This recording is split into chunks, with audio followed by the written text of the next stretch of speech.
તો 2026ની બીજી Gujarati film release થઈ રહી છે.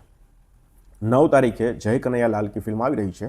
હવે એનું એડવાન્સ બુકિંગ છે એ ધીરે ધીરે અત્યારે શરૂ થઈ રહ્યું છે. મારી પાસે રિપોર્ટ આવ્યો છે વડોદરા અને અમદાવાદનો.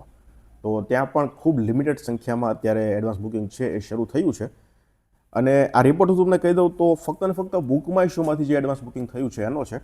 અને 7 તારીખ અને ભારતના બપોરના 1 વાગ્યા સુધીનો આ રિપોર્ટ છે. તો એ મુજબ ધ્યાનમાં લેવું, ફક્ત ને ફક્ત બુક માય શોનો જ છે. અમદાવાદ અને વડોદરા 2 શહેરોમાં આ ફિલ્મનું અત્યારે એડવાન્સ બુકિંગ છે એ શરૂ થયું છે અને ત્યાં થોડી ઘણી સીટો બુકિંગ થઈ છે. હવે પહેલાં તો છે ને હું વડોદરાનું કહું તો ત્યાં 24 શો ઓપન થયા છે, બરાબર. અને એમાંથી 124 ટિકિટ સોલ્ડ આઉટ થઈ છે.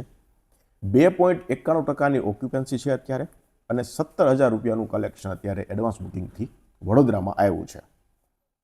વડોદરાની જો તમને હું એક થિયેટરની વાત કરું તો બંસલ મૂવીપ્લેક્સ કરીને છે વાસણા રોડની.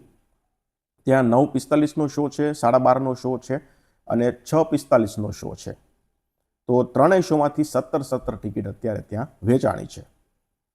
હવે અમદાવાદની વાત કરીએ તો અમદાવાદમાં અત્યારે 15 શો ઓપન થયા છે. એટલે એમ કરી ટોટલ વડોદરા અને અમદાવાદ બંનેના થઈને 39 શો અત્યારે ઓપન થયા છે. અમદાવાદમાંથી 47 ટિકિટ અત્યારે વેચાણી છે અને ત્યાં 2.42%ની ઓક્યુપન્સી આવી છે અને 12,000 રૂપિયાનું કલેક્શન અત્યારે ત્યાંથી આવ્યું છે.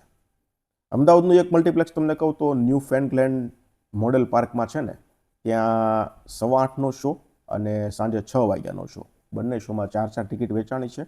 અને એ જ મલ્ટીપ્લેક્સ મોટેરામાં પણ છે.